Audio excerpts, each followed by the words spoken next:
مراد علی شاہ صاحب ویسے گئے ہیں مزار قائد پر، تو یہ اس کی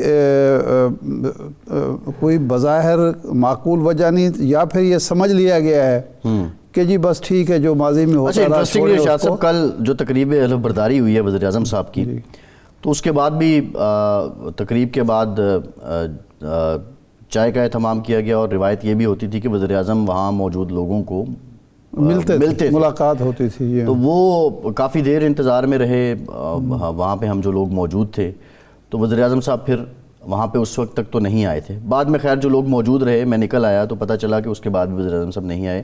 تو آئی تھنک روایات تو اب یہ ہے کہ ہمارے وزرائے اعظم، وزیر اعظم اور وزرائے اعلیٰ کی مصروفیات اتنی زیادہ بڑھ گئی ہیں کہ اگر وہ روایات پر عمل کریں تو پھر ان کا جو وقت ضائع ہوگا، اور وہ پھر ملتے جلتے ہی رہیں گے اور وفاقی کابینہ بناتے رہیں گے۔ وہ سمجھتے ہیں زیادہ ضروری اہم کام کر لیے جائیں، یہ کام تو ہوتے رہیں گے، یہ بھی پاسبل ہے بالکل۔ اس کے علاوہ تو بظاہر نظر نہیں آتی۔ لیکن خرم صاحب یہ فرمائیں،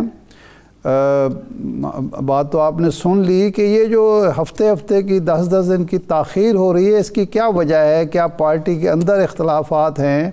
کوئی دباؤ ہے وزیر اعظم صاحب اور وزیر اعلیٰ؟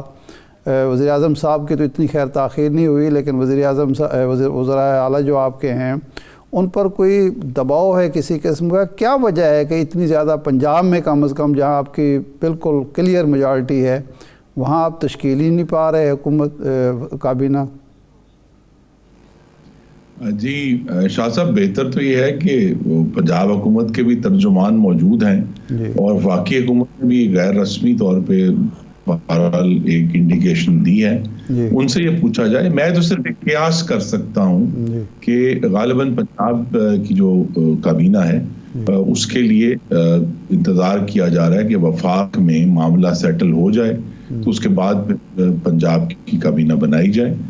اس کے علاوہ تو مجھے کوئی منطقی وجہ میں سمجھ نہیں پایا، اور یہ بھی ہے، اور میں آپ کی آواز میں اپنی آواز شامل کرنا چاہتا ہوں، ایک جو وسیع تعداد ہے وہ نہیں بنائی جا سکتی، تو کم از کم 4 یا 5 یا 6 وزراء کی آئینی طور پہ حکومت بنانے کا جو عمل ہے اور حکومت کے ظہور پذیر ہونے کا عمل جو ہے اس کو فوری طور پر پورا کر دینا چاہیے۔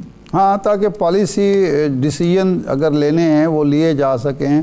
اب روزمرہ امور بھی تو کئی چیزیں اگنور ہو رہی ہوں گی نا اس کے تاخیر کی وجہ سے، کیونکہ ظاہر بات ہے یہ ڈر بھی تو ہوگا سیکرٹریز کو کہ جی نہیں، ویسے بھی تو لہٰذا وہ جو فیڈرل گورنمنٹ کی فارمیشن ہے وہ ابھی ہونی باقی ہے، اور اس میں انشاءاللہ 2 یا 3 دن میں یہ معاملہ مکمل ہو جائے گا۔ شاہ صاحب، بات یہ ہے کہ جو خرم صاحب نے بھی آپ کی بات کو انڈوس کیا ہے، اب ہمارے یہاں سیاست کے اندر ایک اور روایت نے بھی جنم لیا ہے کہ ہم بعض اوقات صرف جواز تراشتے ہیں عدالت میں جانے کا اور کسی بھی معاملے میں ہیلا جوئی کرنے کا۔ تو اب یہ جو فیصلے ہو رہے ہیں، آلدو وہ سیکریٹریٹ نے بہت سے فیصلے کرنے ہوتے ہیں، لیکن پھر بھی جس طرح کچھ پالیسی سامنے آ رہی ہے، مریم صاحبہ نے اسپتال کا بھی اعلان کر دیا، کینسر ہاسپٹل کا، دیگر بھی، اس پہ وداؤٹ کابینہ جب آپ کریں گے تو کل تو یہ بھی ان کے مخالفین کو ایک جواز ملے گا کہ وہ عدالت چلے جائیں گے، پھر معاملہ لٹکے گا، ایک وہ عمارت جو بھی تعمیر ہی نہیں ہوئی پہلے سے اس کو آگ لگ جائے گی۔ تو آئی تھنک ان چیزوں سے بھی بچنا ان کو ضرور چاہیے۔ اچھا شاہ صاحب، مفاہمت کی بات ہو رہی ہے، نہیں اب دیکھیں نا، ہمارے ہاں بڑے فخر سے یہ بات کی جاتی ہے کہ 2008 سے وہ بلکہ ایم کیو ایم کے دوستوں کہتے ہیں 2002 سے ایک مسلسل پارلیمنٹ جو ہے وہ 5 سال پورے کر رہی ہے، حکومتیں جو ہیں وہ بن رہی ہیں اور کوئی انٹرپشن نہیں ہوئی۔ اس کا مطلب ہے آپ کے اندر ایک تجربہ بھی آپ کو حاصل ہو گیا، اور آپ کو ایک میچورٹی بھی آپ کے آ گئی، آپ کو پتہ بھی چل گیا۔ اب یہ تو نہیں ہو سکتا کہ وزیر اعلیٰ ہے، وزیر اعظم ہے، اس کا جو پرنسپل سیکرٹری وہ بتا ہی نہ رہا ہو کہ جی حکومت نہیں بن پائی ابھی تک اور کوئی آپ فیصلہ نہیں لے سکتے۔ تو اس کے باوجود اگر یہ ہو رہا ہے تو یا تو اہمیت نہیں دی جا رہی آئین اور قانون کو، کہ کوئی اہمیت نہیں ہے، ٹھیک ہے جی اب ہم بن گئے ہیں تو اب ہماری مرضی ہے کیبنٹ بنائیں نہ بنائیں ہو، یا اگر اہمیت دی جا رہی ہے تو پھر کوئی دباؤ ہے، کوئی مسئلہ ہے جس کی وجہ سے تاخیر ہو رہی ہے۔ وفاقی حکومت کی تو سمجھ آتی ہے۔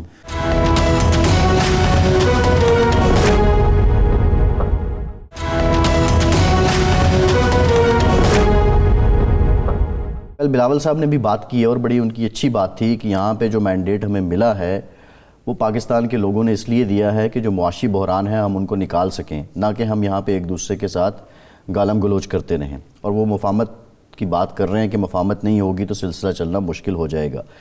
لیکن اگر یہ کر لیں تو پھر بات ہوگی. کیا ارشاد صاحب بات ہوگی تو اگر حل نہیں ہو جائے گا؟ دیکھیں، جب آپ کوئی بھی کسی کو آفر کرتے ہیں نا کہ آپ بات کریں تو آپ بتاتے ہیں جی یہ ہماری طرف سے آپ کو آفر ہے، اب آئیں بات کرتے ہیں. ابھی تک حکومت کی طرف سے میں آپ کو 18 کی مثال دوں گا کہ 18 میں جب یہ دھاندلی کا شور اٹھا تو وزیر اعظم نے اس وقت ایوان میں یہ کہا کہ آپ بتائیں کون کون سے حلقے کھولنے ہیں. ٹھیک ہے نا جی. تو اس وقت بھی حکومت کو اول تو وزیر اعظم کو اپنی تقریر جو انہوں نے کی تھی ایوان میں کامیابی کے بعد، ظاہر بات ہے انہوں نے تیاری کی ہوگی، اس میں بتانا چاہیے تھا کہ جی اگر اب کیونکہ انہوں نے میثاق مفاہمت کی بات کی، مفاہمت اور معیشت کی بات کی، تو ان کو اپوزیشن کو کچھ آفر کرنا چاہیے تھا کہ جی آپ کی ہم شکایات سننے کے لیے تیار ہیں، آپ کی شکایت جائز ہیں یا ناجائز ہیں یہ ہم فیصلہ نہیں کرتے. کوئی فورم آفر کرنا چاہیے تھا کہ جی ہم وہاں سے تصفیہ کرا لیتے ہیں. ٹھیک ہے نا جی، ایک بات. دوسرا، ان کو یہ یقین دہانی کرانے کی ضرورت تھی کہ یہ جو حکومت نئی آئی ہے یہ نئی حکومت آئی ہے، یہ نگران حکومت کا کوئی تسلسل یا ماضی کی کسی حکومت کا تسلسل نہیں ہے. تو آپ آئیں کھلے دل سے اور ہم بھی کھلے دل سے بیٹھنے کے لیے تیار ہیں. تو ایسا نہیں ہوا. صحیح. اور یہ کرنا پڑے گا، اس کے بغیر بات آگے نہیں بڑھے گی. لیکن میرے خیال خرم صاحب سے پوچھ لیتے ہیں. خرم صاحب، سوال یہ تھا کہ مفاہمت کی آفر حکومت نے بھی کی ہے، وزیر اعظم صاحب نے اپنی تقریر میں بھی کہا، پی ٹی آئی مشروط کرتی ہے اس کو سیاسی قیدیوں کی رہائی اور تصفیے کے ساتھ، دھاندلی کے تصفیے کے ساتھ. تو وہ جو شرط عائد کر رہے ہیں، کیا حکومت اس موڈ میں بھی ہے کہ اس پیشگی اس شرط کو مان کے پھر آگے بڑھا جائے؟ دیکھیے، مفاہمت تو مشروط نہیں ہوتی. مفاہمت کے لیے تو جرأت چاہیے کہ آپ جو ماضی کی تلخیاں ہیں انہیں بھلا کر تبھی آگے بڑھتے ہیں. اور شہباز شریف صاحب نے بھی سوچ سمجھ کر یہ آفر کی ہے. انہوں نے بھی ماضی کی تلخیاں بھلائی ہیں. وہ بھی 11 مہینے جیل میں رہے ہیں اس جو سابق حکومت کے دور میں، اور ان کے بیٹے حمزہ شہباز 22 مہینے جیل میں رہے ہیں. مسلم لیگ نون کے بہت سارے قائدین رہے ہیں. لیکن انہوں نے اس کو بھلا کر کیا ہے. اس میں دو باتیں ہیں جی.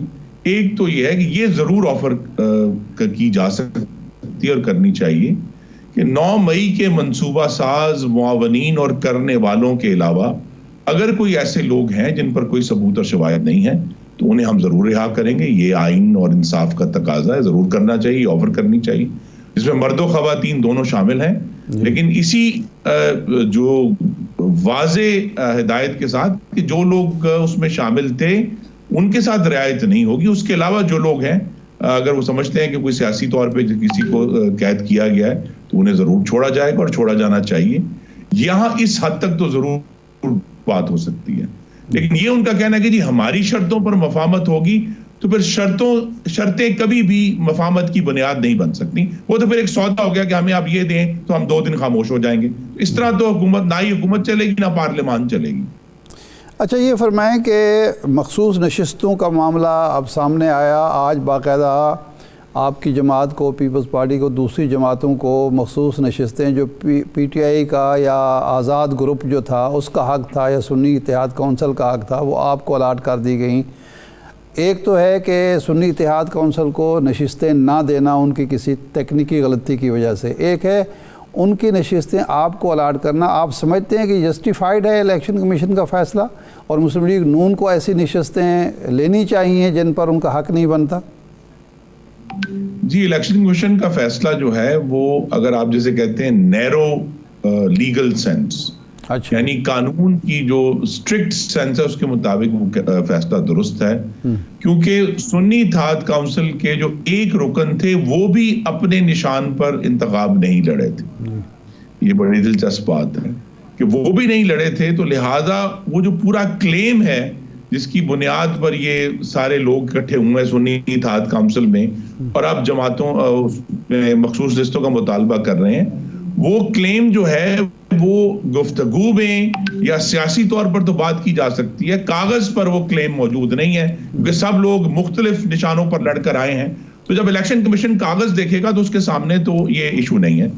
یہاں تک تو بات ٹھیک ہے، لیکن میری نظر میں اپنی ذاتی رائے دے رہا ہوں کہ بہتر یہ ہوتا کہ نشستوں کو خالی رہنے دیا جاتا جب تک اس پر سپریم کورٹ آف پاکستان اپنی کو رائے نہیں دے دیتے، یا پھر پارلیمان جو ہے اس پر قانون سازی کرے.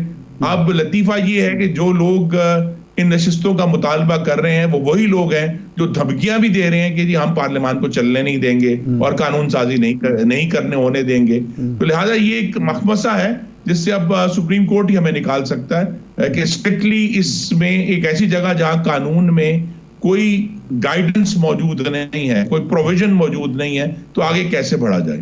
ہاں، یہ تماشا لطیفہ ہی ہوا ہے کہ KPK میں جس جماعت نے 7 نشستیں جیتی ہیں اس کو 9 یا 10 نشستیں الاٹ ہوئی ہیں مخصوص، اپنے اصل سے بھی زیادہ ان کو مخصوص نشستیں مل گئی ہیں. جی تو بہتر تو یہی تھا کہ اس کو خالی رہنے دیا جاتا، اگرچہ ان کو نشستیں نہیں، قانونی طور پر ان کا حق نہیں بنتا کہ وہ کلیم کریں، لیکن یہ کہ ان کو خالی چھوڑنا چاہیے تھا جب تک اس پر کوئی فائنل ڈٹرمنیشن نہیں ہو جاتی. صحیح ہے. اچھا، اب ایک شیڈیول آیا ہے الیکشن کمیشن کی طرف سے کہ سینٹ کے جو انتخابات ہیں وہ اپریل میں ہوں گے. غالباً 14 مارچ کا دن ہے کہ جب سینیٹرز ریٹائر ہو رہے ہیں. یہ بھی ایک نئی روایت سامنے آئے گی. تو اس دوران بطور قانون ساز آپ بتائیے کہ یہ جو ریٹائر ہونے والے لوگ ہیں یہ اپریل تک کنٹینیو کریں گے اور ایوان مکمل رہے گا؟ کیونکہ آئین یہ بھی کہتا ہے کہ ایوان بالا نے کبھی ادھورا نہیں ہونا یا اس نے خالی نہیں ہونا. نہیں، دیکھیے وہ اس میں سینٹ کے جو 50% اراکین ہیں وہ تو یا غالباً ایک تہائی ہے، میرا 50% 50% جو ہیں وہ تو موجود رہیں گے نا. تو ایوان تو ہے، مکمل نہیں ہوگا، لیکن اس کے اندر قانون کے اندر گنجائش موجود ہے اس پیریڈ کی ریٹائرمنٹ کے بعد کہ اس کے دوران I think 30 ڈیز ہیں، اس 30 ڈیز کے اندر الیکشن ہو جائے گا.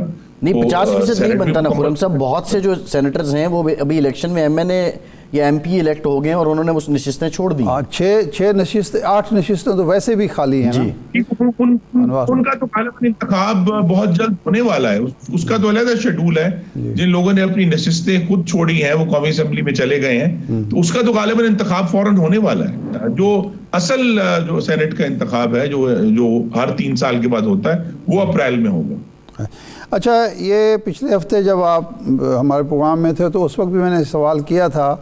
اب پھر دوبارہ خبریں یہ آ رہی ہیں کہ شمشاد اختر صاحبہ کا نام آ رہا ہے، اورنگزیب صاحب کا نام آ رہا ہے، کوئی سلمان صاحب ہیں ان کا نام آ رہا ہے. جی دیکھیے، پاکستان کو چلانے میں صاحب کا جب وہ موجود تھے تو بہت اہم کردار ہے. وہ بڑے ایماندار اور محنتی شخص ہیں، قابل شخص ہیں. لیکن پاکستان کا جو بین الاقوامی منظر نامہ ہے وہ تبدیل ہو گیا ہے افغانستان سے امریکہ کے نکل جانے کے بعد. اچھا، جس کا نتیجہ یہ ہے کہ اب امریکہ بھی اور مغربی ممالک بھی پاکستان میں ان کا وہ جو دلچسپی تھی وہ نہیں رہی، اور ہمیں ایک سرد مہری کا سامنا ہے مغربی دنیا سے خاص طور پہ. اچھا، یہ بتائیں کہ خرم صاحب جب PTI کی گورنمنٹ تھی آپ بارہا کہتے تھے کہ یہ ہائبرڈ نظام ہے اور یہ نظام چل نہیں سکتا، اس کا نقصان ملک کو بھی ہوگا. آپ ٹو سم ایکسٹینٹ آپ کی بات ٹھیک تھی، وہ حکومت اس طرح چلی بھی نہیں، مدت نہیں پوری کی. ایٹ دا اینڈ نقصان بھی ملک کو اس کے بعد بھی اس دوران بھی ہو رہا ہے. جو موجودہ حکومت ہے اس پر بھی اسی طرح کا کرٹیسزم ہو رہا ہے. جب ایک فارمولا یا ایک فینومینا آپ کو نہیں سمجھتے تھے کہ آپ بہتر ہے، تو اب مسلم لیگ نون نے اس کو کیوں آپٹ کیا ہے؟ جی، کرٹیسزم تو چلتا رہے گا، اور میں آپ کے توسط سے ناظرین سے بھی یہ استدعا کروں گا کہ بجائے یہ کہ ہم ہائبرڈ نظام پر بحث کریں، حکومت کے فیصلوں کو دیکھیں. اگر تو ہمیں فیصلوں میں یہ احساس ہو کہ اب ایک خود مختار منتخب حکومت موجود ہے، اگر دیکھیں نا، یہ ہم صاف ریکارڈ ہے کہ جس کی وجہ سے معاملہ کھل گیا تھا کہ خود اس وقت کے جو بانی چیئرمین PTI وزیر اعظم تھے انہوں نے اقرار کیا کہ جی ہم تو بل پاس نہیں کرا سکتے، ہمیں مدد چاہیے. خرم صاحب بہت شکریہ آپ کے وقت کا، آپ ہمارے ساتھ موجود تھے. ایک بریک کے بعد دوبارہ حاضر سنی اتحاد کونسل کا موقف لیں گے، ہمارے ساتھ رہیے.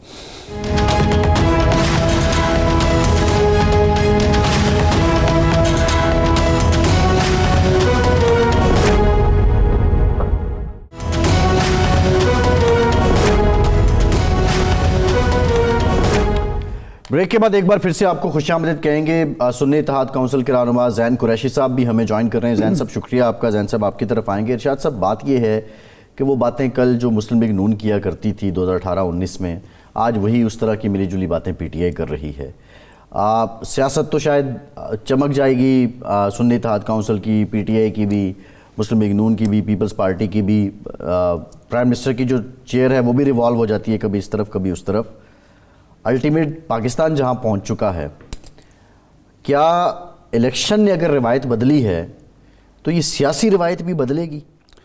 اب سب سیانے یہ کہتے ہیں, دانا یہ کہتے ہیں کہ دشمن کے بارے میں بھی کوئی ایسی بات نہ کرو کہ کل کو اگر تمہارا دوست بنے تو تمہیں وہ بات یاد کرتے ہوئے شرمندگی محسوس ہو.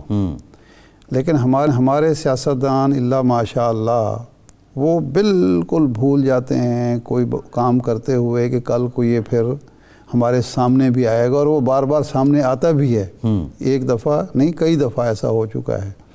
اب یہی خرم صاحب سے جو بات ہو رہی تھی ہیبرڈ نظام کی, کتنا شور مچتا تھا, جی اب خاموشی ہے. اور اسی طرح جب شور شرابہ ہوتا تھا وزیر اعظم کو تقریر نہیں کرنے دی گئی تو اب پھر وہی کچھ ہوا ہے. آج پی ٹی آئی یہ کام کر رہی ہے تو کل پھر پی ٹی آئی کو بھی اس کو فیس کرنا پڑے گا, تیار رہنا چاہیے. جیسا کرو گے ویسا بھرو گے, یہ تو ہے. لیکن زین قریشی صاحب ہمارے ساتھ ہیں تو ہم ان سے کیوں سوال نہ کریں کہ یہ جو کچھ ہو رہا ہے پارلیمنٹ میں, ماحول خراب کرنے کا الزام لگ رہا ہے, اور یہ آپ کو بھی کل کو فیس کرنا پڑے گا, کیونکہ آپ کا تو دعویٰ ہے کہ آپ سب سے زیادہ بڑی اور مقبول پارٹی ہیں اور اقتدار آپ کا حق ہے. تو اقتدار اگر کل کو آپ کی باری آتی ہے تو یہی سارا کچھ آپ کو بھی فیس کرنا پڑے گا. زین صاحب. بسم اللہ الرحمن الرحیم. ارشاد صاحب بڑی مہربانی, آپ نے پروگرام پہ دعوت دی. دیکھیں سر, میرا تو اس میں ماننا یہ ہے کہ ایک اسٹیریوٹیپیکل سے یہ جواب بن گیا ہے کہ پاکستان تحریک انصاف ماحول کو خراب کر رہی ہے, لیکن ہم نے کسی ماحول کو خراب نہیں کیا. ہم جمہوری اقدار کے بھی قائل ہیں, ہم پارلیمان اور پارلیمانی روایات کے بھی قائل ہیں, اور آپ نے دیکھا ہے اور میں نے لاتعداد بار یہ کہا ہے, انشاءاللہ آپ آنے والے دنوں میں بھی دیکھیں گے کہ پاکستان تحریک انصاف ایک مثبت, ایک کریڈیبل اور ایک کمپیٹنٹ اپوزیشن کا رول ادا کرے گی.